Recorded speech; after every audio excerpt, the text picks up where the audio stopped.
Hello.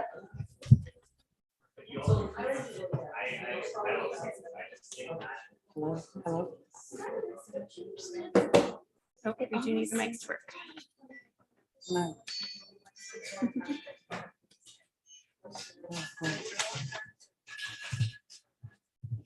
I don't understand. We tested these beforehand.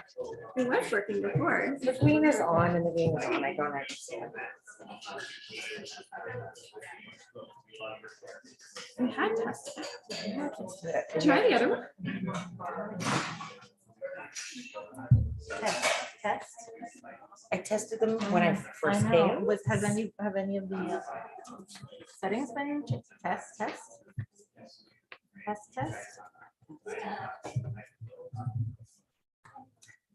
Any of the audio settings? Turning everything on and then off again. It was working.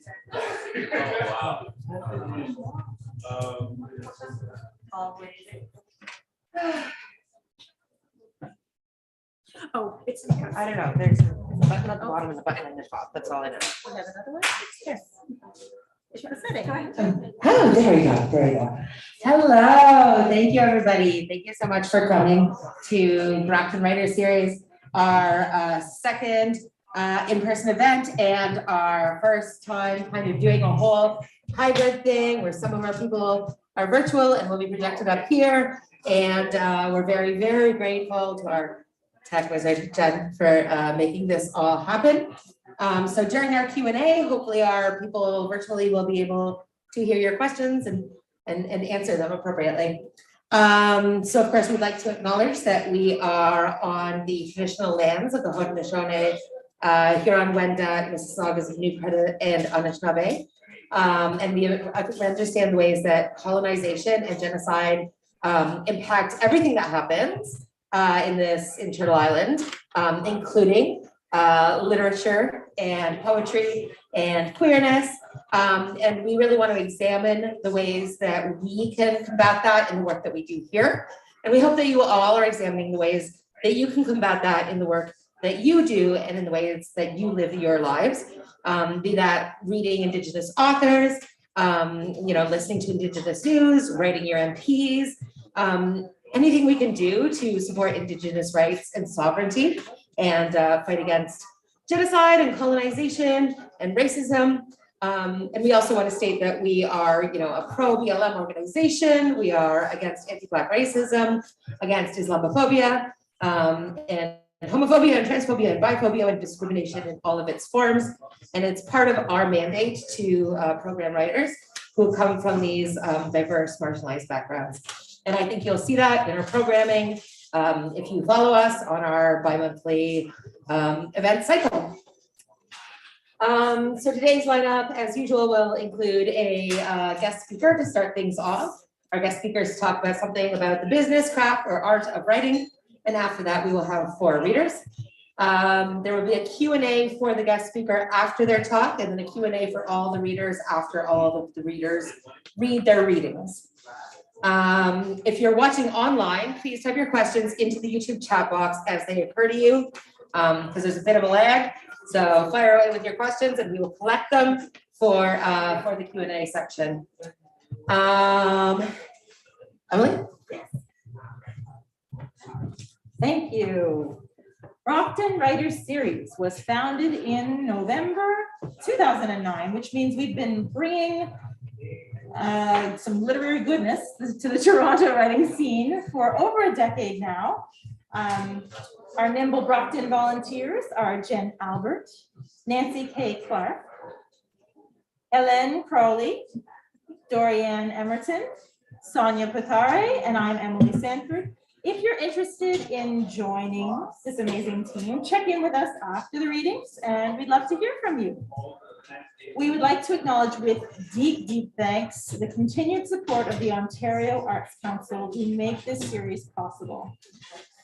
Finally, our sincere thanks to you, our audience, for being here with us tonight. We're so glad you're here in person, online, later on online, in perpetuity. Thanks for showing up and thanks for being here for our writers. Now for Brockton's guest speaker. Jessica Outram is Coburg's 4th Poet Laureate. She is a Métis writer and educator with roots in the Georgian Bay Métis community. She works by day as principal of Indigenous education, supporting all schools for the Kawartha Pine Ridge District School Board. Jessica is co-host of the Hummingbird podcast, a weekly podcast about identity, healing, and wellness, the spirit of place, and the pull of mystery. She recently published her first collection of poetry with Piquant Press, The Thing with Feathers. In spring 2023, her first children's novel will be released by Second Story Press, Bernice and the Georgian Bay Gold. Jessica, thank you for joining us online and welcome. We're so glad to have you here. Marcy, thank you. Thank you so much. I'm just so thrilled to be here with you all. And I wish I'd hoped to be there in person, but decided instead to do it online as I was feeling a little congested. And, you know, it's best to be at home when that's happening. So today we're going to look into thinking about revision and story and the 4 seasons of story. And I do a lot of thinking about circles and what I can learn from them, and cycles and what I can learn from them. And one day I was thinking about this idea of how we move from one season to the next. And if I looked at this image and, you know, we start there, if we looked at this in terms of direction, on the east, on the right, we've got the spring, and then in the south, in the bottom, we have the summer, and the west on the left is the fall, and then in the north, at the top, we have winter. And so I spend a lot of time just looking at this and wondering what could this teach me about story and the way that I engage in the writing process, and particularly when I move back to a project for that second time. You know, we have that initial time where we start working on something to see how it goes, and then you hit that turning point where you decide, I'm really going to dig into this and turn this into something more. When I think about revision, it's always about thinking to see again. So it always results in some sort of big change and practicing to see in those different ways. And so when I began thinking about, you know, really committing to a writing project, I start with thinking about what is the function of inspiration? Where did this idea come from? Where was that blossom that I held on to as I entered into working on this collection of poems, for example? I think about the form. Why have I decided that this will be a poem instead of a play? I'm also a playwright and a member of the Playwrights Guild of Canada. And so sometimes I find it tricky to choose. Do I want to write a play? Do I want to write a poem? And then one day, you know, a children's novel pops out. And so sometimes a story will find us and we know that we want to share that story, but what form does it want to be in? And how have we engaged in playing with form? And often I find in my last poetry collection, a number of the poems had started as something else. Some had begun as memoir, some had begun as part fiction, and some had begun as just journals that were just meant for me. And then as I moved into and deciding that, no, these really wanted to be poems, I made that decision. I find you got to make that decision fairly early on in a big project about those pieces. And so I think about why this story, why now, who is it for, what's important to me about this, what's important to me about this. And along the way, I found I've been writing for a long time, but it wasn't until I started working on my poetry manuscript that I realized in a real way that I needed to write the things that only I could write. I think I got caught up in that early writer business and the ego business of writing what I thought other people wanted to read. But when I leaned into my own story a little bit more and started to write from that place of who I am and exploring my own identity as a Métis woman through poetry and connections to family and to land, then things really started to open up. And my poetry collection, The Thing with Feathers, has a number of themes that weave through it, but it really looks at the four directions, but I call them, spirit, heart, mind, and body, and moving through those four pieces of ourselves and looking at how do we heal from trauma and what is that process in healing. And that was for me, a very personal story. And so to share that story in poetry was good for me, because I could feel like I could get very personal and yet keep it a little bit distant, as you know, sometimes poetry can do that in some ways. I don't know if I actually was successful at that, but it still feels pretty raw and personal to me when I read it. But that was how I decided to share that story in poetry and not say through memoir. So then we think about how have I tried, how have I played around with the various forms I have available to me to explore this story. And what happens when I engage in these ideas, and how does this story connect to my spirit, heart, mind, and body? So these are, when I'm looking at revision and I'm going, okay, I'm committing to this project, I begin by going back to the beginning and deciding, why did I start working on this in the first place? Was my first instinct to write it as a poem or a play or a story the right one? And then how do I now make a more intentional choice around what it is that it wants to be? So a good way to start into that work in the spring is to name a project you're working on or will start soon, and write out all your why questions. Why this story? Why this form? Why this length? Why now? And then just see what arrives on the page.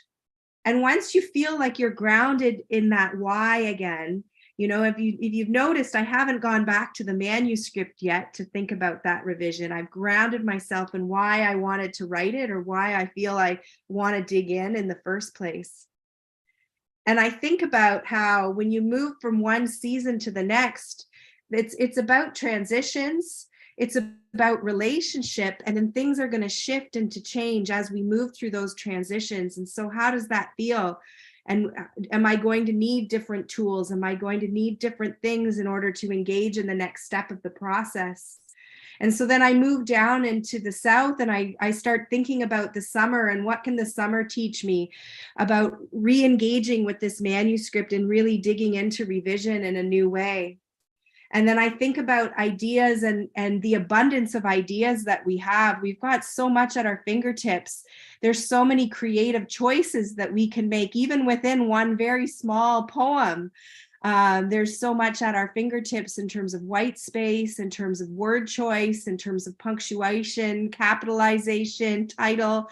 We've got an abundance of choices available to us. And so why am I making these choices at this time? And how does that connect back to what I learned in the spring about why I'm doing this project in the first place? And I think about that big summer salad and just how bright and colorful it is, and how this is really a fun place to be within a writing project. And this is where I want to stay usually, is just in that feeling of playing and looking at all of those choices and really digging into making that manuscript the best that it can be. And I make those choices about what I need to add in, what I need to remove, how much do I need. And you might go through that depending on the size of your project. It might happen for weeks. It might happen for years. Sometimes we don't ever leave that place because it's just feeling so good there to just know we have this abundance around us. And we just, like, I know I get sucked in sometimes. Just, I like the feeling of creating and of writing. And so I get there sometimes. And I start thinking about, where is the center of my story? What is it that I put there at the center? What is it that I value? So it could be like with my poetry collection, is healing. My children's novel, it's inspired by my ancestors. So I would put the ancestors or Georgian Bay, the land and the water, at the center, because that's also very important. But then I also think of all the elements of craft that we have. So choice, character, relationship, setting, conflict. How am I using these? And if I were to build them out from the center as though they were the core of a tree, the core of my work, What would be in the middle, and how would they look as I moved outward? And how is that balance working out in the manuscript? So if we go back earlier in my talk, we talked about revision is to see again. So we're not actually editing. We're really just practicing. How can I enter into looking at this manuscript or this project with new eyes, with a fresh perspective? And I find metaphor is a really helpful way to do that. So these are like, you probably, we won't linger on these slides too much because this is part of a longer talk than 15 minutes. But, you go through character, for example. If we just pick character, there's so much just even with a character that you can really move into trying to understand and to see things in different ways and to unpack in different ways, and trying to map out what you have and what you need and how to intensify the story. So all of these things that I know all of you know, this is where I do this, is in the summer of that revision, is really looking through the abundance of choices, deciding what's at the center, what I'm going to add and take away. I write to better understand what it means to be human. And so even if I'm writing about my relationship with nature, there's an element of humanity that I always want to try to touch on. And so character becomes really important, whether it's the speaker or literally a character within the story. So what is that character revealing and concealing, and how am I playing with that? How can I notice and intensify the story as I go? And then we need to transition again. If we decide we want to keep moving with this story, we might just linger in summer forever and have that box of manuscript after manuscript under the bed where we're on draft 324. But eventually we may decide, okay, enough, I want to move to that next season. We think again about the transition. We think about the relationship, and we move into the fall. And the fall isn't easy. We're in it right now. And there's some things that are glorious about fall, but there are other pieces of fall that aren't easy. And in particular, the part that I find tricky with fall is the idea of letting go. As the leaves literally fall and all that beautiful color falls to the ground, there's a difference in the air now. There's a difference when I look out to the trees. There's an emptiness there. And we know as the colors change in the fall that that's about to happen, that's about to come. And what are we going to do, and how are we going to engage in that? And so this is the process, part of the process where I begin to think, what is my dream for this story? I haven't thought about a reader yet. So when I've done my first draft, I wasn't really thinking about a reader. I was caught in by a story or an idea, and I explored it. I entered into the spring and I started to think about, why am I doing this? Why is this important to me? And what is it that this is going to help me in my own reflective journey do? And then I start playing with it. And then I find it's time to start thinking about, how might this work for others? And when I was a young writer, I did a lot of the thinking about others too early on. And then it became too much about them, and I lost my voice in the process and didn't recognize some of the unique experiences or perspectives that I have. I took for granted because they were mine. But if I allow myself 2 full seasons just for it to be about my own perspective, then as I move into the West, I can start to think about, who am I offering this to? Like this image here of offering this leaf. Who am I offering this beautiful, colorful thing to? And so I think about then, what's that relationship between what inspired me to write this, the ideas that I've played with throughout the summer, and now this dream that I have to launch this out into the world one day and to share this thing I've been holding on to and working with others. And so you can see here, just looking at it again in another way, you've got those ideas that spring up, or the inspiration that springs up, and then you've got this beautiful blooming project that you're working on, and then it's time to let it go. So this is where I start to think about, okay, if I'm using form, might be where I start to polish things up.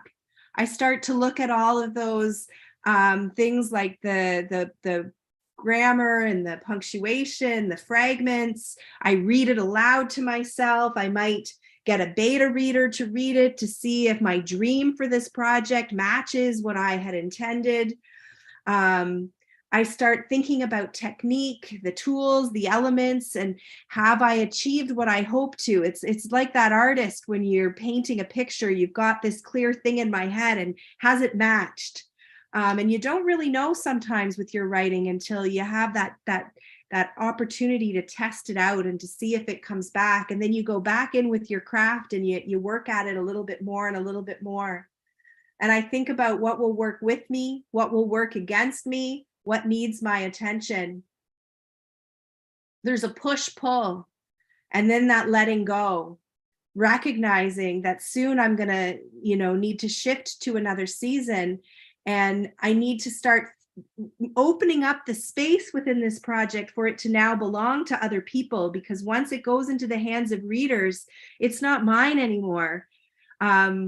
My relationship with the work changes because it becomes a relationship between the work and the reader. And so I find in that third season there in the fall, we're looking at the dream, we're looking at that relationship between the seasons that have come before. Everything's always connected to everything else. Thinking about letting go, adding that style and polish for whatever it is that you would like. And then finding what needs my attention so that the story matches my dreams. And then we move again into another new season, and we move into the north, and it's winter. And this is really where we start to look at the vision. Now, these words are all very similar, aren't they? Inspiration, ideas, dreams, vision, but really if we unpack them, they're actually can be quite different. So what's that vision for the audience? Now I can really picture them. Maybe right down to, I heard once, picture your audience in their pajamas or something, reading your book, and again, I did that way too early. Each of the seasons are all connected. So this is now the time where we really need to reach out to publishers and figure out, or agents or reading series, or how am I going to share this? So what actions do I need to take to share this story, this poem, this thing that I've created? There's work to be done. And it can feel cold. It's not as warm as lingering in the ideas of summer. And I find this is where the business of writing takes place, is in the winter. And it can feel a little bit like, going out and shoveling your driveway every day because there's just so much to engage in. And sometimes, the publishing industry can feel like you're walking through a blizzard and you can only see that one step in front of you. So it's a season of that, but it's also a time of collaboration, a time of relationship. There's beautiful relationships that can happen with publishers, with booksellers. I've been really blessed to have some wonderful relationships around over the time. And that's just like winter though, isn't it? That winter can be really beautiful if you step outside and you notice the way the light hits the snow. And you really, I find I come to love the sun in a way that I didn't really think about the sun in some of the other seasons. And that brightness that happens, and there is a warmth in winter if you look for it. And so we look at that vision for the audience, we take action to get it into the hands of people and engage in the journey of publishing, and who's going to work alongside you along the way. And so it's just a simple model, and it's one that, I invite you to have a look at and think about your own journey as you think about the work that you're doing, and thinking about when you enter into revision, to think about it as how to see it again, how to practice that, and what, your experience of each of those seasons would be different than mine. We're all unique. So thinking about the seasons through your own lens and thinking, okay, what is it that I can learn from the spring about where I'm at in my journey with this project right now, and taking those lessons. And I find when we take those lessons that are right in front of us in nature and apply them to our creative processes, that it's absolutely electrifying, the results. We can learn a lot from what's right there. So I think that's the last slide. I tried to do 15 minutes. I hope I did okay. And I'll turn it over.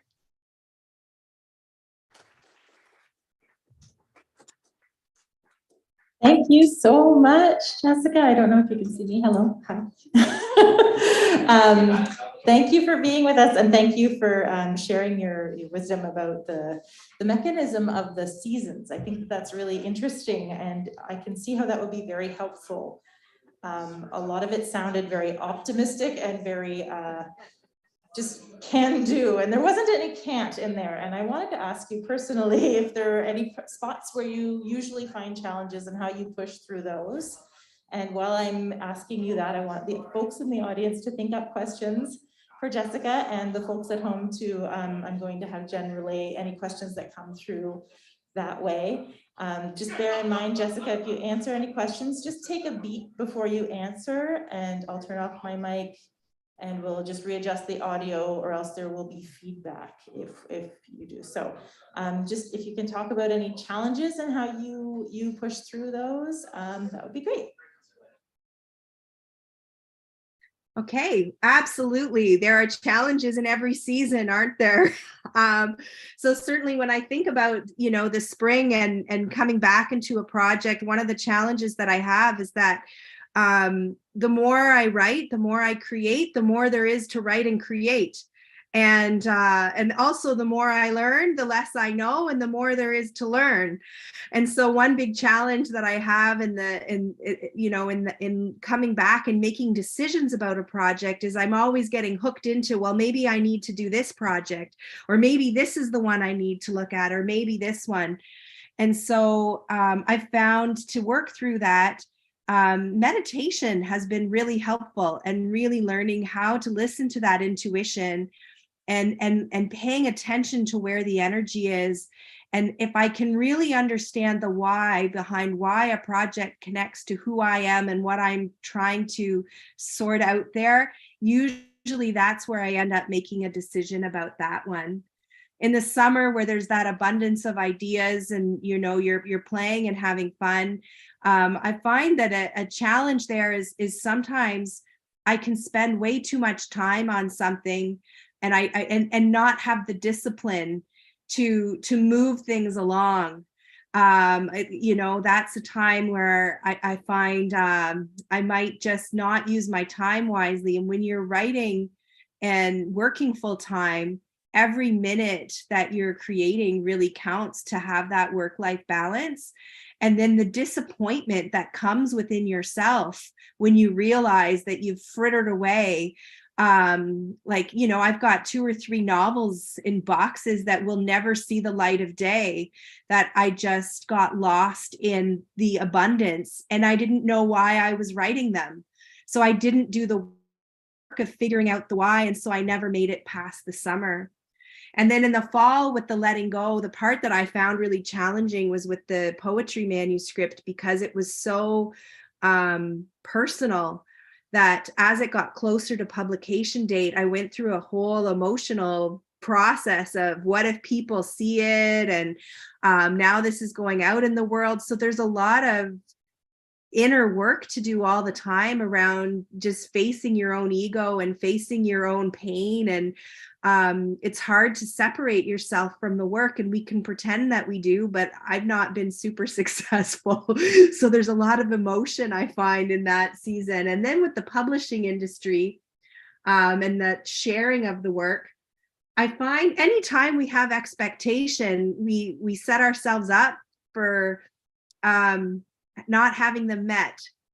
And so the challenge is, how can we let go of expectation and just enter into sharing our work, but not like I joked about imagining the reader in their pajamas, but how do we let go of expectation at the same time? Because really, is it about the process of creating this and doing this, or is it about the sharing? And what's that right balance? And again, I've learned that balance isn't somewhere you ever get to.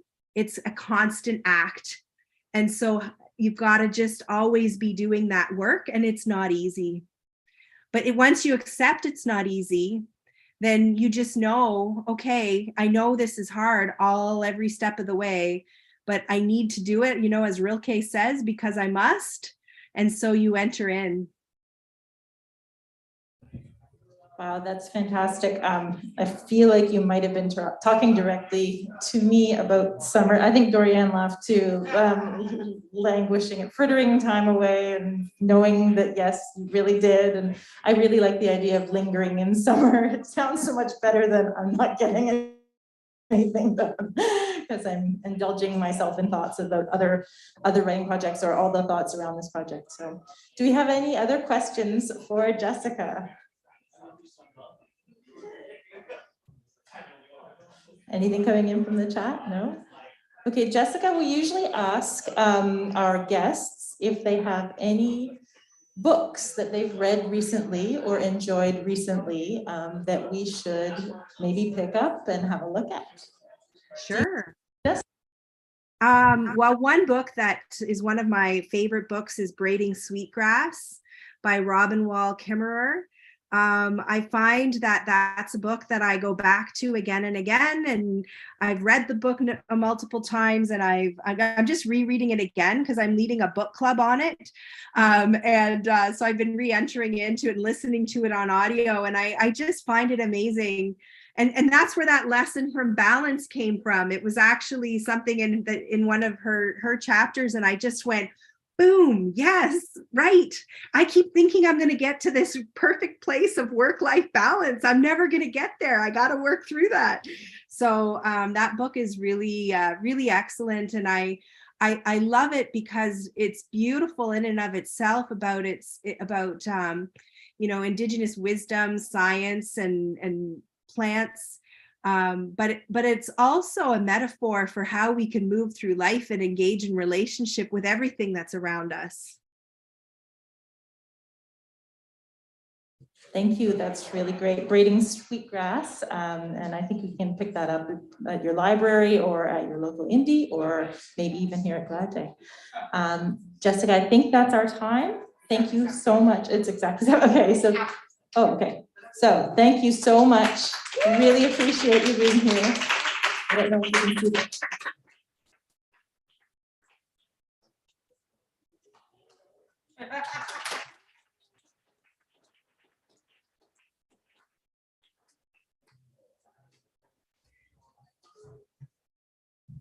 Okay, so if anybody needs to pee or go to the bar, now is a great time, because what I'm gonna be doing now is exhorting you to donate to us. Right? Anybody need to pee? Go to the bathroom. Okay, so if you would like to help support us and help support us paying our authors, because that's what we do, we pay our guest speakers, we pay our authors. You can donate to us at PayPal. We will also ask for a picture to go around now that we are back in person. We can do that. Emily, you're on that, great. But we do also have a paypal.me at Brockton Writers, if you would prefer to do it that way. We value your opinion, and we'd also like you to take a survey that we have to suggest topics for future guest speakers and future readers. So that you can get that from our newsletter if you sign up for our newsletter. We will also be putting it in the chat for our YouTube. You can also just, if you're here in person, you can also just come and talk to us. Tell us what topics are you interested in, right? Like Jessica had a great talk. What other topics do you want to hear about as writers? What other readers do you want us to program? Now that we can have virtual, we can have people from all over the literal world up here on this screen. So who do you want us to program? Now, granted, we do survive on OAC grants and donations, so we're not programming Michael and Dotson anytime soon. But we can, if you have somebody that you're interested in a different country, different province, we can work on that. So let us know who you're interested in. Please also like and subscribe to our YouTube channel. my kid, I have a 10-year-old, and so he's been watching like Gamer Bros on YouTube for a million years, and all the time in the background I hear like and subscribe. And now I'm doing the same thing, but please like and subscribe to our YouTube channel. It really helps with our visibility. And now we will be moving on to the readers. Again, for those of you watching at home, if you have questions for the Q&A for the readers, please type them in the chat as they occur to you. We will collect them to ask the readers at the Q&A at the end. And first up, yes? It's, I mean, if you search on YouTube for Brockton Writers, it's Brockton Writers, you should be able to find us. Is that right, Jen? Is there anything else I should say about that? I will text it to you. I'm your Facebook friend. Oh, apparently, yeah. We could just make connections here. I'm very happy to, add you all on Facebook as well. Follow me on Twitter. Follow us on Twitter, Brockton Writers. I am also on Twitter. Like screw Musk, but I'm staying on Twitter until it like really dies in flames because I like roasting him on it. So our first reader is Marla K. Shaw. She is a neurodivergent, perimenopausal, disabled, fat, queer, Jewish cat mom who spends as much time as she possibly can playing with words, color, and creating Zoom theater. Marla. Oh. Good evening, everyone. I hope you can hear me clearly. I'm going to read a piece that I wrote called "The Day I Came Back to Life." My eyes flutter under the bright hospital room lights as I come back to life. My midwife places a sleeping, swaddled newborn on my chest. I'm nervous that I could drop him, not knowing if my arms can move as they are firmly tucked behind the thin blue hospital sheet. I become aware that I'm naked under the sheet. I decide not to care. As my eyes squint to come into focus, I whisper and ask for my glasses so my very nearsighted eyes can see what is happening in the room around me. My glasses are gently and awkwardly slid over my ears, resting on my nose. I notice the smudges on the lenses that create streaks of white from the lights overhead. I hear familiar voices, but I can't make out the words. My father's voice is especially discernible, which just confuses me as he was in Florida, but now he is here. I feel tears leaking from my eyes and streaking down my cheeks. I look down at this lump placed on top of me and I see my baby for the first time. I see he looks perfect, absolutely perfect. His face in profile looks identical to the black and white image I saw on the ultrasound screen a couple of weeks prior, the day we learned we were having a boy. We didn't want to know the sex of our baby because we wanted it to be a surprise. We didn't want a bunch of gendered gifts. But then I had a stress dream about a bris, and I needed to know if there was a penis growing inside me that we were potentially going to allow a stranger to remove a piece of. Towards the end of my pregnancy, I was having ultrasounds every other week. So that time, instead of declining, I said, yes, I want to know. But that was then. And now he sleeps tightly swaddled on top of me. Panic quickly flushes through me as I try to figure out what's wrong with him because I was alive and he was alive. And at some point I became convinced that we couldn't both be alive. We couldn't both be okay.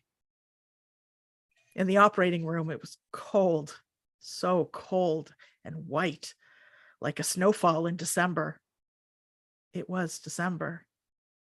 Doctors and nurses bustled around me, yet not acknowledging me.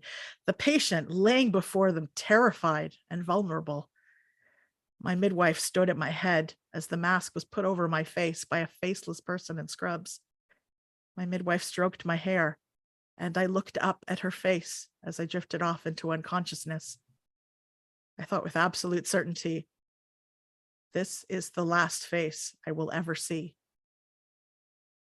I had firmly believed that we couldn't both come out of this okay. So if I am awake and alive, what about him? I opened my mouth to ask my midwife, is he okay? But no sound comes. My throat raw from the intubation tube. My eyes plead with my midwife to answer my whispered question, and she reassures me that he is perfectly healthy. The doctors claimed it was an emergency cesarean, but there was no emergency about it. Unnecessary and cascading medical interventions were carried out from the minute I was reluctantly admitted to the hospital following a routine prenatal checkup. I had high blood pressure that one time after being kept waiting for over an hour, and I needed to get to court. When I insisted that I was fine and did not need to be induced at 37 weeks, I was told that I would have to sign a waiver that I was leaving against medical advice. They knew exactly what would trigger a lawyer to comply, and I capitulated. That was days ago. I didn't even want to birth in a hospital. I didn't want an obstetrician. I didn't want to labor in a brightly lit white room with nurses who were more concerned about checking my vitals every few hours than ensuring that I rested. I didn't want to be drugged. I cried as they handed me a hospital gown as I imagined a red marker crossing off the first item in my mental checklist of everything I didn't want for my baby's birth. I don't know how many hours he had been alive outside my body. I don't know what time he was born or how much he weighed.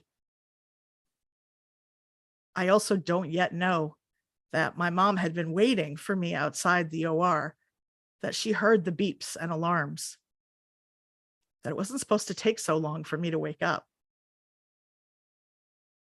And I also don't yet know the blackness that will come as soon as we take this little human home. Thank you.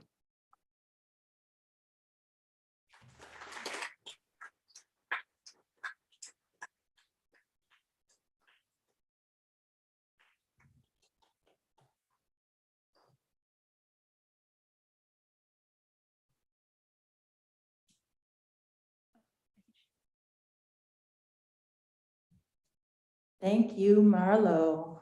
Wow, that was intense and beautiful. Next, we have Ayaz Pirani, whose books include Happy You Are Here and Kabir's Jacket Has 1,000 Pockets. His work recently appeared in ARC Poetry Magazine, the Antigonish Review, Guest 16, and the Malahat Review. Ayaz's new book, is How Beautiful People Are, available from Gordon Hill Press and right here as well, if you would like to have a look. Ayaz, welcome. We're so glad you're here.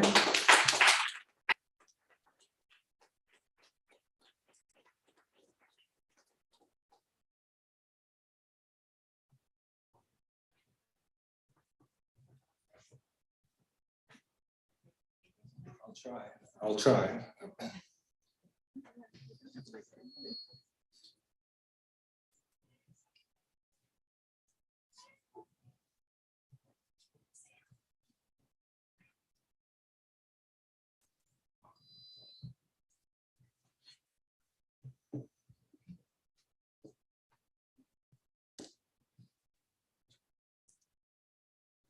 Greetings.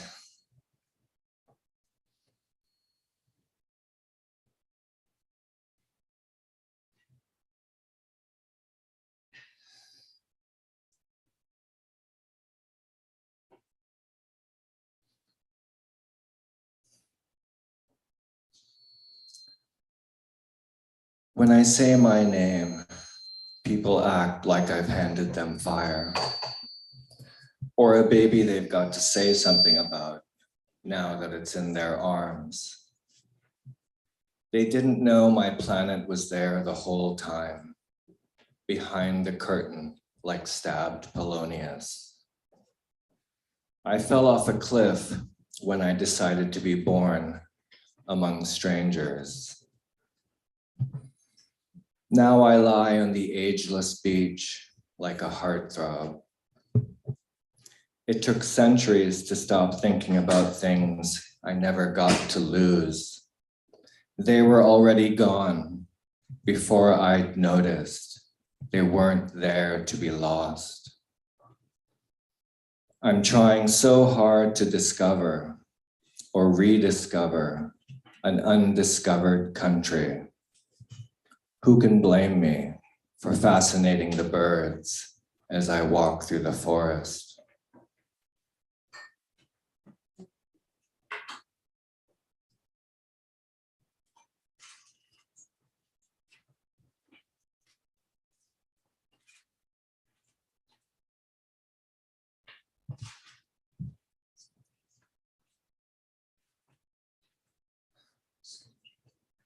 Historical disadvantage.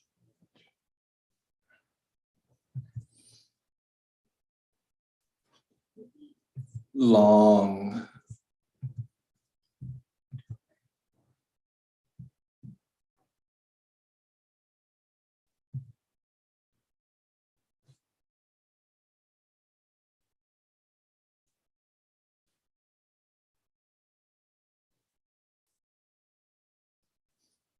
have I lived among white people?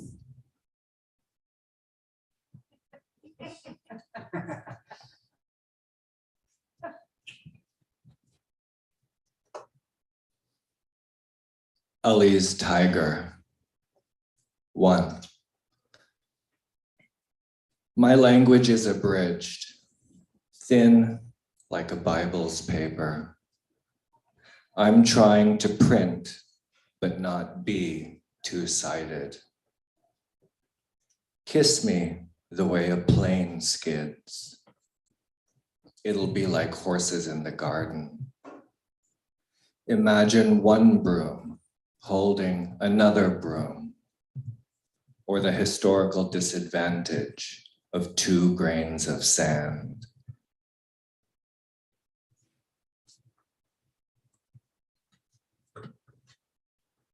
Two,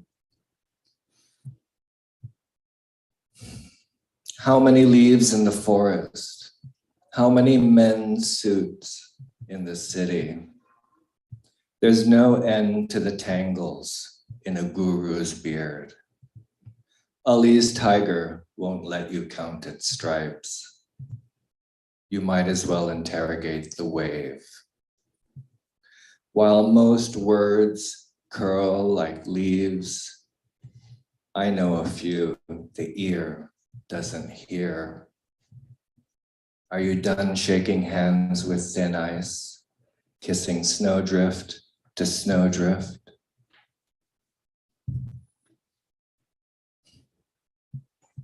Three, imagine a drawer of ornithology. Long arms, some words.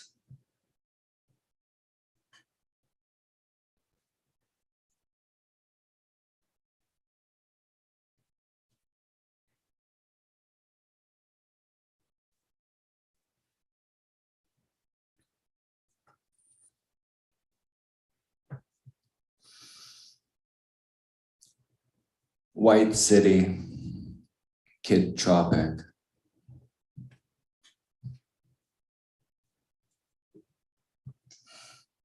One, an army of blow dryers has left the city unbuttoned. The mayor called for a congregation of birds and got a pile of men's suits.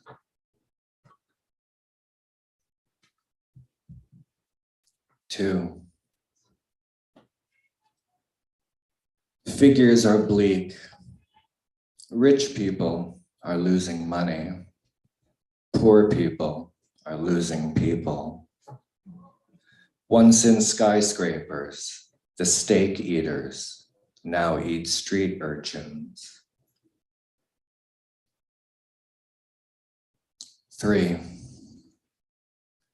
I'm alone with mango pickle and latta's latta. I'm done shaking hands with thin ice, kissing snowdrift to snowdrift. Four, I've lost track of the garden. No one breaks up with doubt.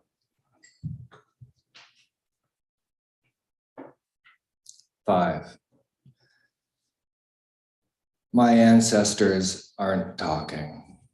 There's just piles of piles. Men's suits, a car forest. Good morning, snowdrift. How's thin ice? My friendships are room specific. I teach my young chairs and my office plants listen to their foghorns. People are shaped by glass rectangles and halved by ajar doors. Winter flakes off in the hallway. It's easy to ignore the cornered lamp.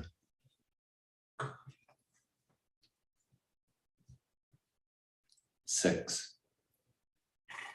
In and out of buildings, in and out of books, in and out of countries. When will this broom get its own broom?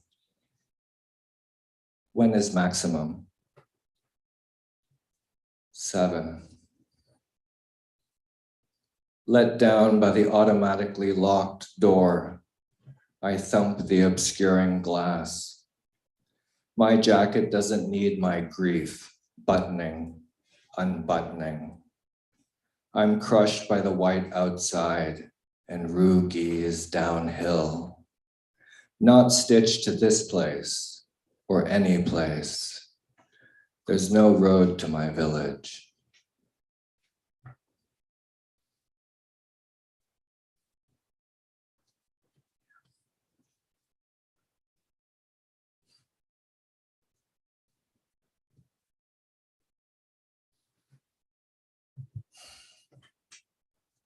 Anti-martyr.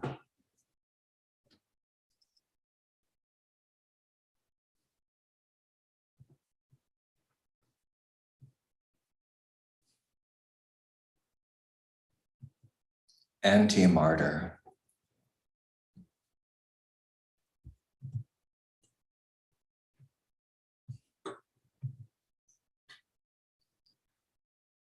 I don't have to love my lashes to be a prophet among my people. You'll never see me on fire or at the moment of impact. My glories aren't blazes. I won't drink blood or eat brain. My people don't ask for my head to be put in the lion's mouth. They don't mind if I lie in gutters, since dust ignores me. None of them want to see me in pieces or remembered as a wisp of smoke.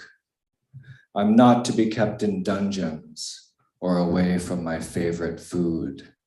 I'm not the kind of prophet you worship or stone. Don't worry about the jokes I tell. I'm just trying to keep the birds happy.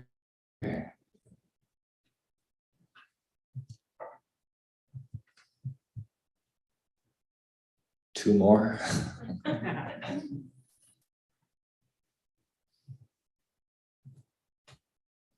So, as a kid, they always take you to school trips to museums. So the first one I went to was ROM, the Royal Ontario Museum.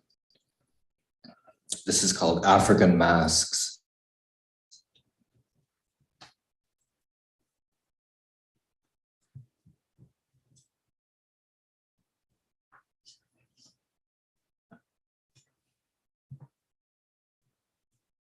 African masks. As a kid, I'd hate to lose my way to the drawers of ornithology or African masks. I didn't fancy the mesa blankets and said no to all the walks of tears, of fears, of hunger. Best was to find myself in the ice cream shop or gift shop, the white people's diorama, in which they do not disappear from the earth. I still don't like pinned butterflies and pieces of petrified forest you take home in your pockets. I don't need to see the sunken treasure brought to dry land.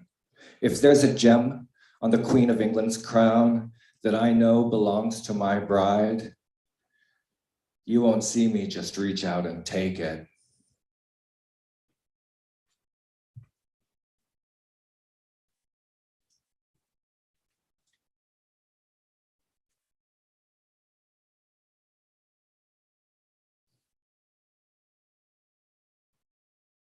Thank you for inviting me. This last poem is the title poem from my first book, and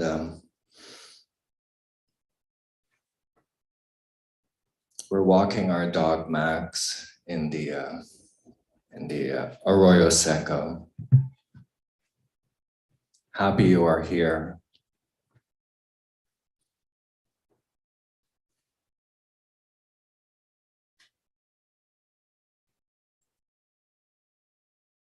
Happy you are here.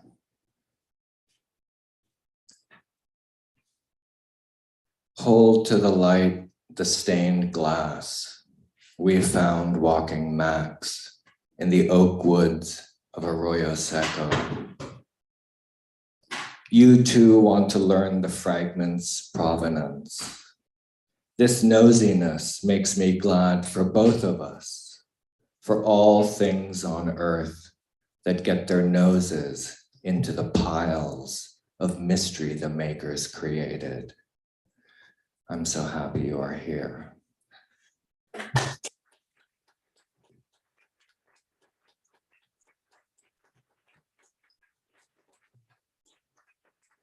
That was gorgeous. And we do have Aya's books up here that you can purchase afterwards, as well as Emily will be reading in a bit.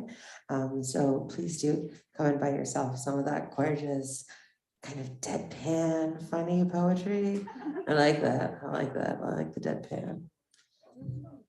So next up, once again on screen. Oh, this is actually recorded. Yeah. Yes. Yeah. So our next reader is actually also an actor and playwright and got called out emergency to set unexpectedly. So this is actually a pre-recorded reading. All of the technology we've learned over the last 3 years. What? People are pre-recording their readings? So, born and raised in Ottawa, Edwidge Jean-Pierre is a bilingual actor and playwright of Haitian and Congolese descent.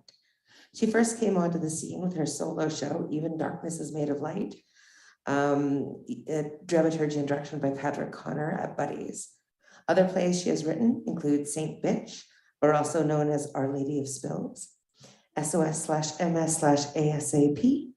Going for Broke, The Big Mess, and Espoir, co-written with Le Héritier de Totobi. Her plays have been presented at many festivals, including Rhubarb Festivals and Edgy Women Festival, Hysteria Festival, and she was the recipient of the 2010 Summerworks Spotlight Award for her performance in Even Darkness is Made of Light, which I can tell you is brilliant. She is ecstatic to be working with Theatre Pass Marai on the development of her latest play, La Deception. I'm going to try and do this right. La Deception m'a ouvert les yeux. Edwidge's work focuses on political and social issues.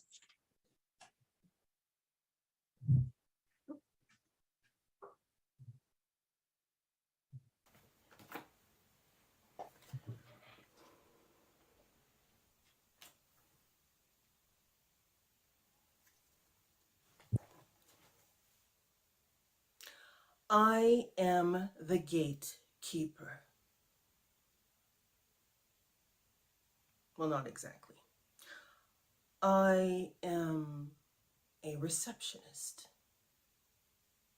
My responsibilities are as follows: answering the phone, transferring calls, greeting clients and associates who come to the office, processing incoming and outgoing mail, and pressing a button that automatically unlocks the door and allows clients, associates, and staff members who don't have their pass to enter the office. Day 1.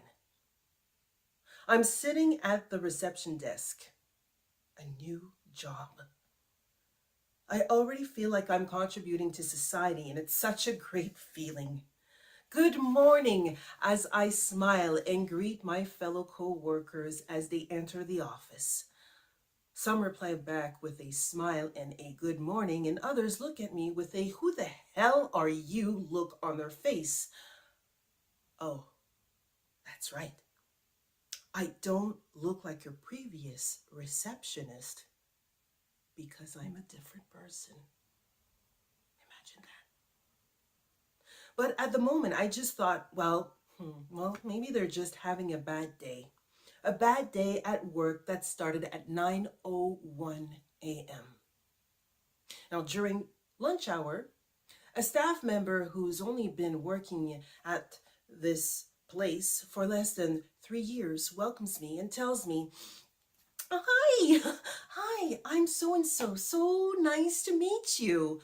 Welcome. You're here for how long?" I tell her that I'm on a 3-month contract.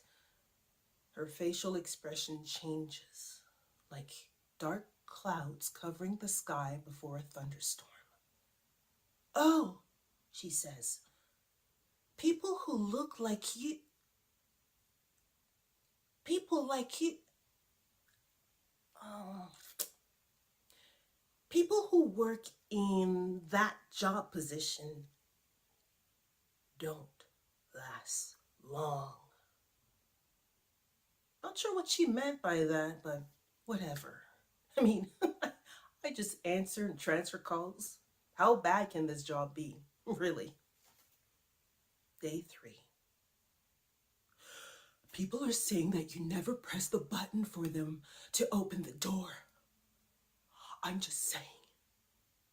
I tell the staff member I do press the button and that perhaps I was answering calls as this is an office and the phone has a tendency to ring frequently.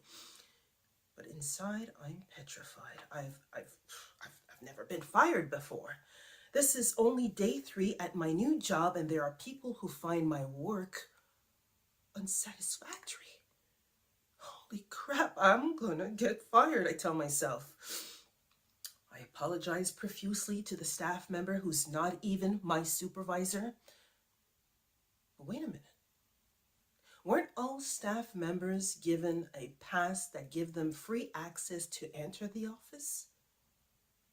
I know I have one. I'm a little confused.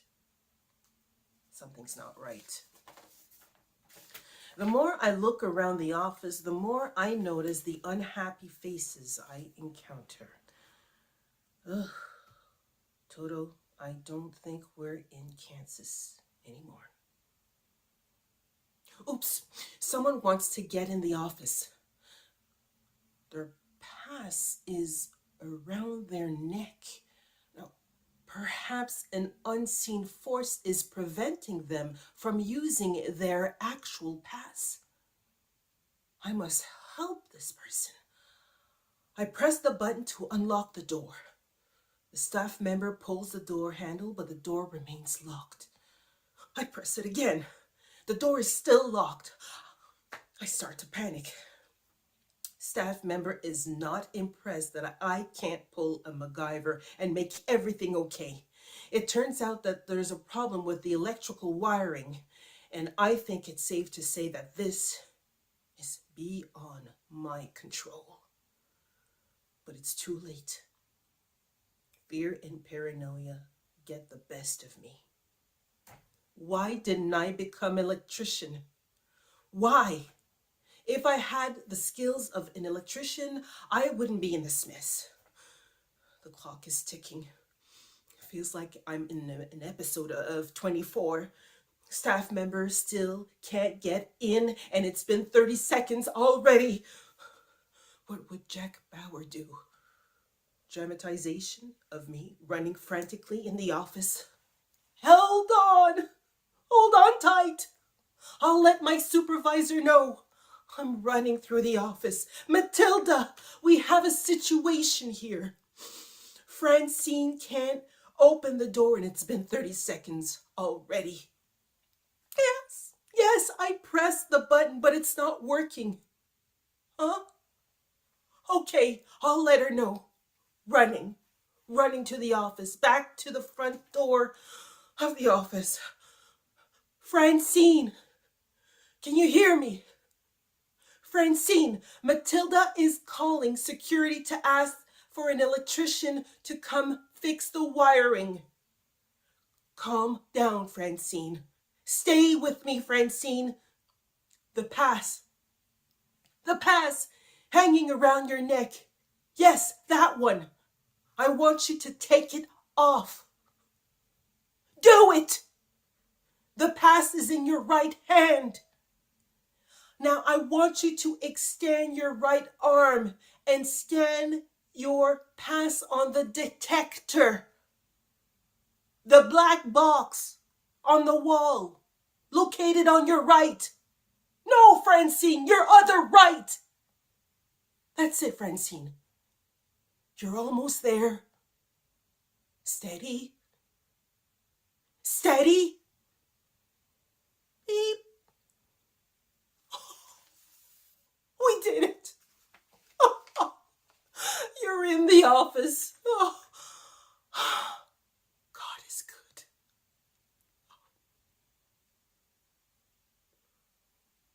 But I'm no Jack Bauer.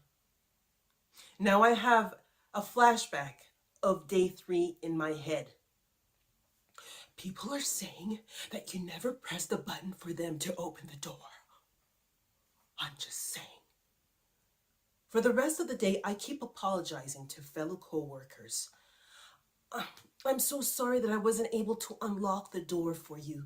There's a glitch with the wiring and it causes the door to be sticky and it doesn't open as soon as you pull the handle. I'm so sorry. And some people reply with, don't worry about it, but thanks for letting me know. Those people are cool in my book. Others? How can I put this delicately? Judging by the expression on their faces, it's a look of disgust. It's as if I clubbed a baby seal. Holy crap. I mean, I don't want to lose my job over this. Stupid fucking door that won't open on the first try. I know I tell myself to relax, to put on a happy face, to be warm and friendly. What's that saying? Kill them with kindness? Well, that totally backfires. Because one response I get is from the guy who keeps hitting on every woman in the office. And now he thinks I'm interested in him. No. The other response is, you already said hi to me this morning. You don't need to tell me hi every single time. Okay? 3rd month at the job.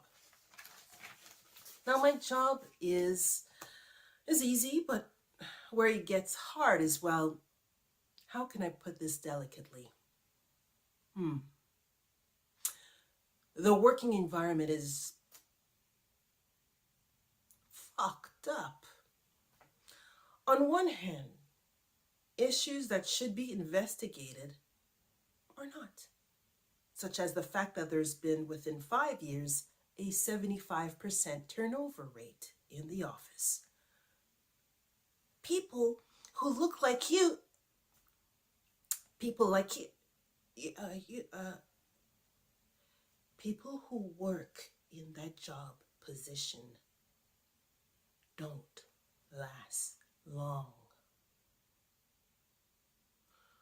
I wondered if that's why the turnover rate was so high. The previous month, I had a conflict with a colleague over mail.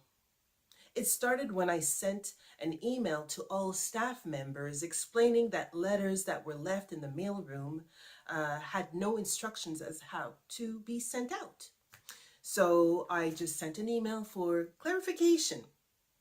That's when a staff member came to my desk, visibly upset, and tells me, that email you sent? Those letters are from me. Okay, so how do you want the letters to be sent? I ask her. I left them in the mailroom. She fumes. Yes, I realized that you left them in the mailroom. Danielle found them in the mailroom, but there's no indication on how you want these letters to be sent. I left them in the mailroom. She repeats, thinking that I'm the idiot. Yes, I understand. However, my question is this. Since the office uses different ways to send out correspondence, meaning letters, like regular mail, priority courier, express post, Purelator, UPS, or internal mail. Now, what I need from you, in order for me to complete my task, is how would you like me to send them those letters? How? That's all I'm asking. Regular mail, I guess. Then she mutters something under her breath, but loud enough for me to hear. God, so sick of these people. Not always good at keeping my mouth shut very well, so I say, look, don't shoot the messenger, okay? I was just asking how you want them to be sent. Danielle is the one who found your letters in the mailroom, and since she's the admin assistant, she just wanted to do her job properly. Then she storms off and says, God, she's an idiot. Then I took a huge sip of water to prevent me from saying anything else that could potentially get me into trouble. These people, these people, these people, people who look like you, these people. Well, 3 years later, these people had finally had enough and launched their own human rights complaint against that place. I later found out that I was hired because former BIPOC employees had launched complaints to the Human Rights Tribunal, and I was there to show that they weren't racist. Is that what they think these people are only good for?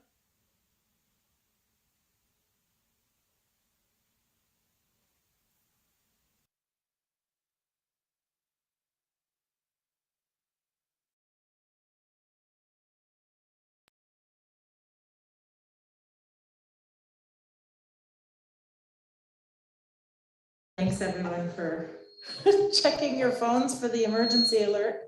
Let's hope whoever is found very quickly. And I wish Edwige was here to hear us cheer for her and applaud, because that was really great. Thanks, Edwige.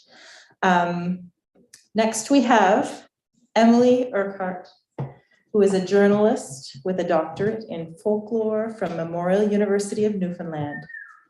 Her award-winning long-form nonfiction has appeared in Guernica, Long Reads, and The Walrus, among other publications.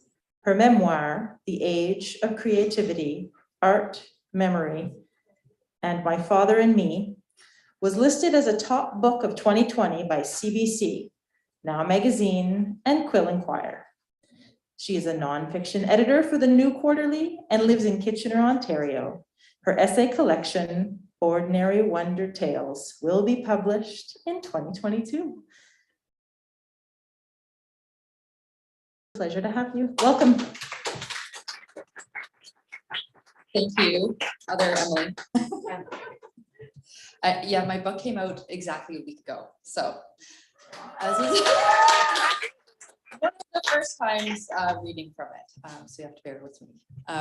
You'll also have to bear with the fact that I now have reading glasses and I can't see any of you at all now, but hopefully I'll be able to see the page. This is my third book, Ordinary Wonder Tales. It's a collection of essays, my first collection of essays. The title is also a description of what you'll find inside. The term wonder tale is synonymous with fairy tale. It just doesn't have enjoy the same currency, but it means just the same thing. I'm going to read to you from the first section of one of the essays in the book, and it's called Child Unwittingly Promised. I'm going to try to juggle this, see if it works. Okay. There are two stories I want to tell you about a child unwittingly promised. I will begin by telling the earliest story, which takes place not in your time and not in my time, but in a time long ago and far away. The setting is an old grist mill in Castleton, Ontario, that my great uncle owned for a period in the 1980s and 90s. The mill is 2 stories tall with a peaked roof and a wooden sign, barely visible today, that spells out the name of the former owners across the facade. They were the Purdy family, but this story didn't happen in their time either. The mill is a stage set. It is the location my mind conjures when I read this fairy tale and also when I think about it. The mill sits alongside a stream at the foot of a small hill. There's an apple tree in the field behind it, but only in my mind's eye. 30 years ago, my mother's cousin ran an antique shop out of this mill. She was choosy about which items she would sell to people. If she felt the piece didn't suit the buyer, a teacup, a side table, a cuckoo clock, she would tell them it wasn't for sale. She believed each item had a rightful owner. She was more matchmaker than salesperson. Once, when I visited the shop, my mother's cousin allowed me to buy a set of dishes, which I still own today. They are soft yellow color with a sweet pastoral pattern. A thatched cottage nestled among rolling green hills, half an orange sun peeking through fluffy clouds above. The landscape on these dishes is the backdrop for the first story of The Child Unwittingly Promised. The pattern is what you might see in the distance if you were standing and facing the old mill, which is where the story opens. The first person to appear in this story is the miller, but I do not cast my great uncle in this role. My great uncle was sweet and kind, while the miller is greedy, clueless, and someone whose features aren't altogether clear to me, a hint of a face above blue coveralls. The miller, who lives with his wife and their teenage daughter, has fallen little by little into poverty, but we don't learn why. As in most fairy tales, all that happens before the traditional opening lines is meaningless. The action is immediate and linear, contained within the tale. There is no past to consider, no narrative flashbacks to give context. These details are up to the listener to fill. One afternoon, the miller decides to go to the forest to chop some wood. Perhaps he could sell some kindling, he thinks. Maybe he could sell it in bundles along the roadside, the kind you see in crates at the foot of country lanes, with painted signs alerting passersby that there's firewood for sale. In the woods, the miller meets an old man he's never seen before. The old man says he'll buy what lies behind the mill, and in exchange, the miller will receive a lifetime of wealth. This has the ring of a get-rich-quick scam, or at the very least, a pyramid scheme. But as I mentioned, the miller is greedy, and this tends to cloud his logic. The miller does a brief mental inventory of what lies behind the mill.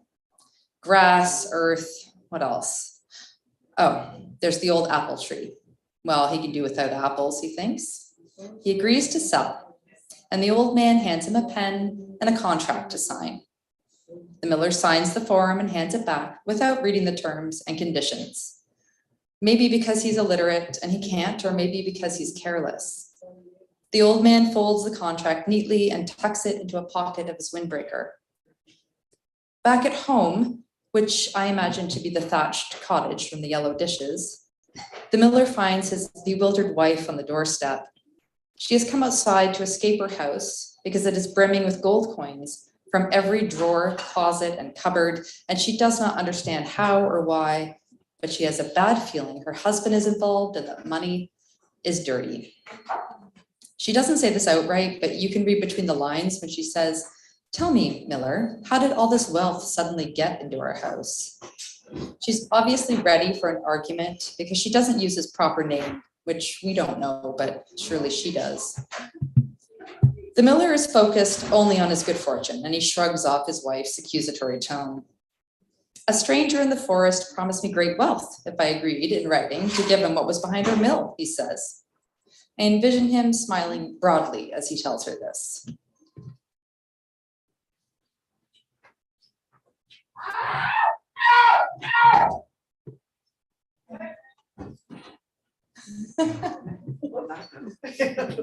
had to lift up the glasses so I could see that. But Strange things happen downtown.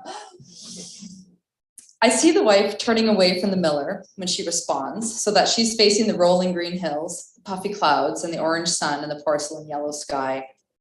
"You fool, our daughter was sweeping behind the mill," she tells her husband. "You've promised her to the devil." Thank you.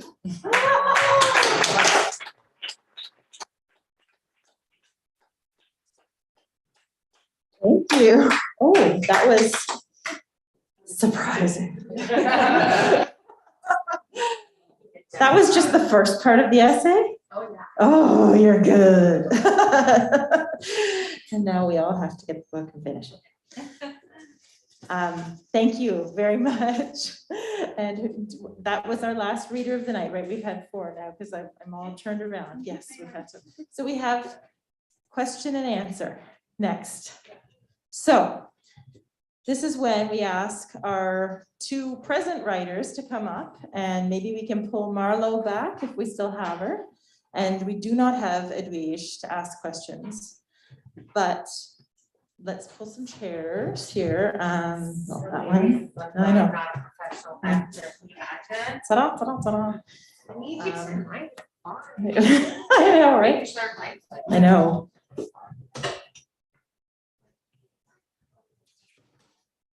Thank you so much. Okay, so.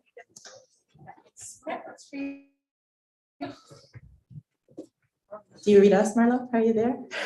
I'm here. Okay, okay, hi, thanks. Okay, so for those of us here, do we have any questions for our writers tonight? Anything pressing that you need to know immediately? Anything that you'd like them to answer later on? Okay, now is the time, really. If you ask later on, we can't guarantee any answers. Yeah. Jen, do you happen to know when you have a minute after running around doing Yes. everything? Are there any questions in the chat yet? No, there are not. There are Okay, some. so we're just gonna ask you 3 right now.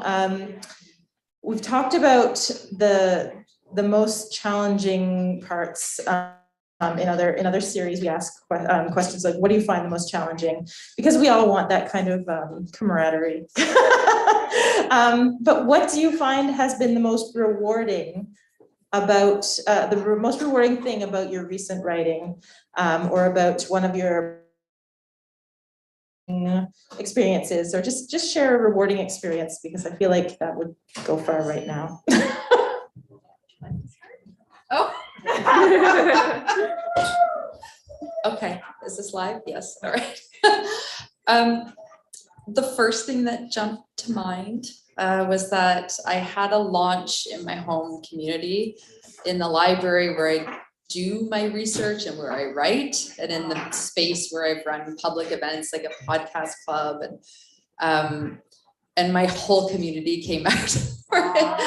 And it was amazing. And I had 9 people read with me. There's a story in my book that has a lot of different voices in it. And so I asked, 9 colleagues, friends, family to read with me. That's a great way to get lots of people to come to your book launch. You get fill the chairs that way because they bring their friends.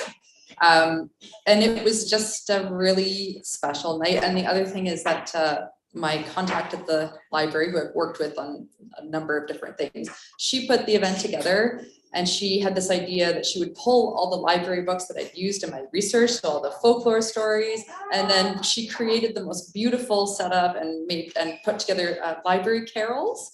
And there was full of my research. I'm sure my sticky notes were probably still in some of those. And so it was beautiful and wonderful and rewarding. That was what came to mind.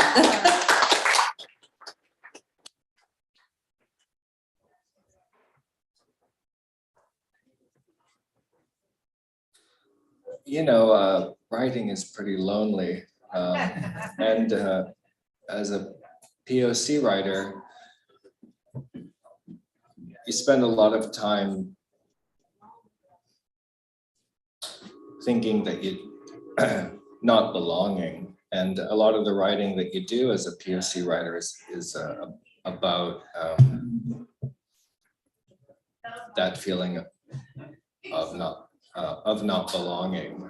And it turns out that that's not entirely true.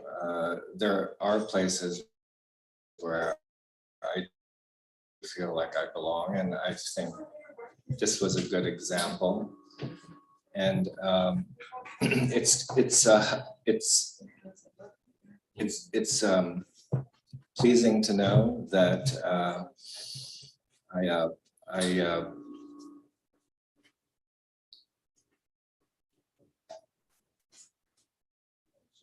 that I'm not that alone, you know. I mean, I don't want to exaggerate the POC dilemma or anything like that, but you know, it's really tough.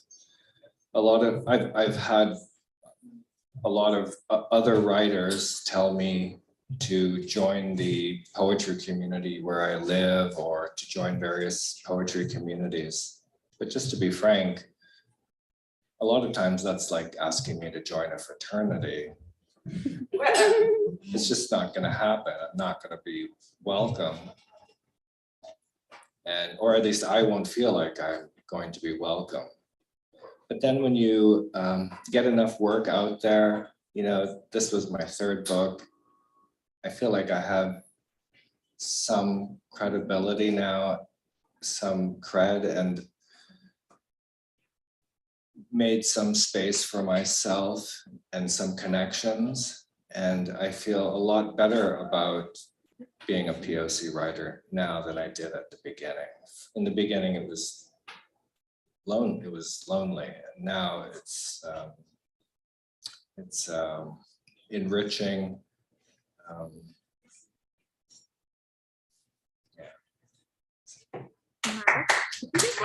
Great, thank you, Marlo. Well, I've spent, or I should say, I've wasted a lot of time and energy beating myself up over not having a regimented writing practice. And I keep going to seminars or listening to talks about how to establish a writing practice. And I've been getting angry at myself for that, not being able to put that into practice. And what I've realized fairly recently is that for my writing to be effective, for it to have the truth that I demand of it, it needs to come out of me organically. And I find that the only way for that to happen is by letting it flow when it flows, and by making space and time for it to flow, as opposed to having like scheduled what I call writing o'clock time. I just, if it's scheduled, I sit down and nothing happens. Whereas if I am simply making space in my life for creativity to flow, then the words come, or I end up making some other piece of art. So it's that sort of expansiveness that really has been very important to me. And also that I never think about who the audience is when I'm writing something, because as the second that I do, it it cuts into what I'm writing and my worry about what I'm saying and how it's going to be perceived. And also in terms of sharing personal, vulnerable things about myself and my life, that I find that it's just really hard to get the words out if I think about who my audience is. So my rule for myself is write it, just write it, and think about that later if it even becomes an issue. And really, that's sort of been the it's only taken me this many years of writing to realize that I basically am entitled to that I have my own process, and that my process is not going to be the same as everybody else's. And I think that can apply to all of us as writers, that there certainly are people who have certain types of writing practices or styles or habits, and they work very well for them, but it's not necessarily going to work for me or for anybody else. So regardless of how well published someone is or prolific as a writer, I still think that each one of us has to figure out our own why we write, why we're doing this, why it's important to us, and from that, our our own process will come. That's great. Thank you. That is rewarding to let yourself off the hook. Yeah, and recognize. Yeah, and I guess that's great. The rewarding feeling of feeling part of something when you didn't really feel that before. That's great, and I love the great sense of community. I mean, this is it. It's a little bit like what Jessica was saying. Instead of beating yourself up for lingering in summer, you can just go through the seasons and recognize what you need from it, and that's great. I think that's cool. Do we have any other questions for our readers tonight? We have a question. Okay. Are there any writers or artists that had first inspired you to write or influenced your own work?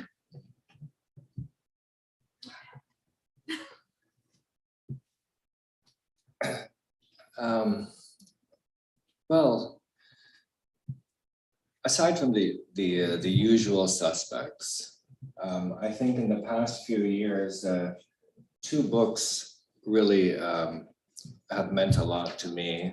One of them is by the Vancouver poet Raul Fernandez, whose book Transmitter and Receiver is a book of poems that I can have on my desk all year long, and can write.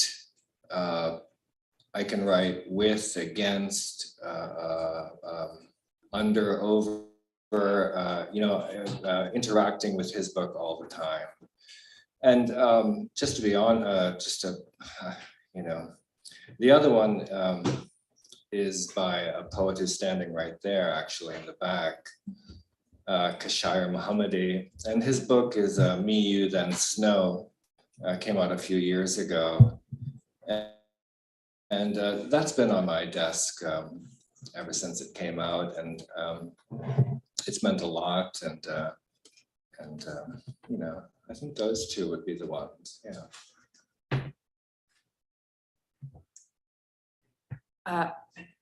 I always think if I had to give something up between reading and writing, I think ultimately I'd have to give up writing, because reading is my first love. So I can't cite a very specific work. I can tell you lately, I've been reading a lot of women's work in translation, and it's just opened my whole reading world. It's been really exciting.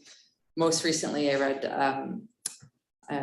Mexican writer Brenda Lozano's Witches, and I'm reading Samantha Schweblin's short stories right now, and they are blowing my mind. It's called A Mouthful of Birds. The title alone really is just says it all.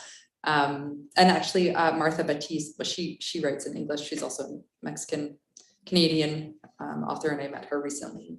Yeah, so I think it's just continual, and I go through phases, and there'll be a writer that I suddenly find, and then I have to read everything that they've written. But yeah, right now it's works in translation. Marla? Difficult question, because actually, for reasons that is, well, perhaps it's for obvious reasons, over the last few years in particular during the pandemic, I have found that I don't have the ability to read books anymore, or really read much of anything. However, hearing those words spoken, preferably by the person who wrote them, I find a really beautiful, wonderful experience, either just as an audio book or by way of perhaps having a video or reading done online. In terms of who inspires me, I take a lot of writing classes, and I find that the other participants in the class, hearing other people's work, it really does inspire me, and just continually hearing the breadth of variety and so many different voices. It just is a really beautiful thing for me to see that there are so many styles and stories to be told. In terms of someone who is, I guess, more in the well-known sphere, Mary Oliver's work continually inspires me in terms of the simplicity and beauty of her words and the accessibility of those words, because it is something that when I do write poetry, which is one of the other genres I work in, that there is a fair bit of inaccessible poetry, I believe, out there that it is not necessarily as comprehensible to a wider audience. And her pieces, I just, to me, there's really gets to the universality of human experiences, and there's just such a beauty to them.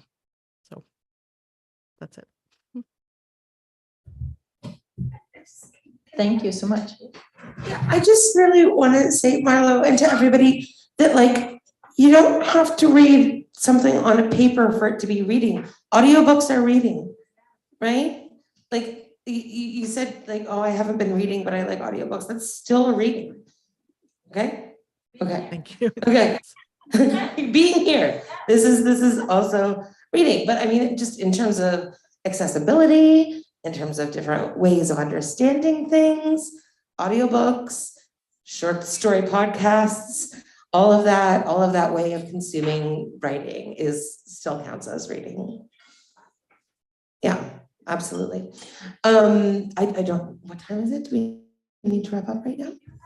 On a very similar topic, we have something from an NG. I don't know if we can. That was a recommendation, like a book that they wanted to. Yeah, I think it's just an MP3. It is. There is a video. So it's a similar question. It is a similar question. We basically asked Edgereach to participate in the Q&A by giving us a book recommendation. So that fits right into this conversation here. I will restart this video.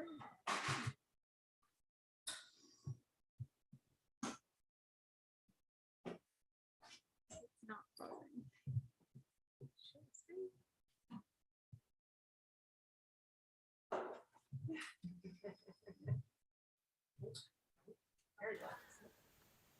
The book that I recommend is called Disability Visibility by Alice Wong. It is a collection of essays and poems written by people who are living with a disability, whether it's a visible or invisible disability. And it also touches on intersectionality. I really strongly recommend anyone to read this. It is an eye-opener. It will certainly give you food for thought. It certainly has for me. and it has also made me reflect on past behaviors, things that I would say when I was younger and ignorant about disability, the assumption that if you're disabled, your life is over, which is such bullshit. I couldn't recommend this book more. If you have a chance, read the book. Yeah, you won't regret it. And this book can be found in any bookstore. So that's my mon cri de cœur is Disability Visibility by Alice Wong. Thank you.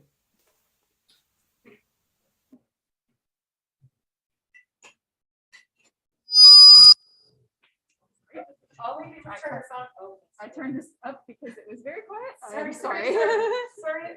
Sorry, everybody, I turned the microphone on to speak into it. And then, My fault, she was very quiet. okay.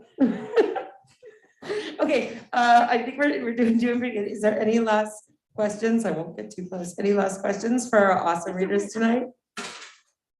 Okay, great. Let's give them a big hand, a big non-feedback hand for all our amazing readers and our speaker tonight. All right, so our next Brockton, mark your calendars, everybody, be here, glad day, be online, is January 11th. We are biennial, but we are every other month, okay? So not December, January 11th, it'll be a brand new year, hopefully a COVID-free year, hopefully a socially progressive year of amazing shit's gonna happen. So in 2023. So we will be recording still and posting to YouTube to keep up our online audience from outside Toronto, being able to feature readers who are not from Toronto, all of that great stuff. And in January, we will have readings by Susan Palumbo, Kathy Friedman, Makwa Baskin, and Liz Howard. And our guest speaker will be Chris K. Fraser from Firefly Writing, to speak about writing as a doorway to community, belonging, and agency. Oh, that sounds so comforting. Thank you very much to Brockton readers, writers, listeners, and supporters. Thank you, everybody. Good night.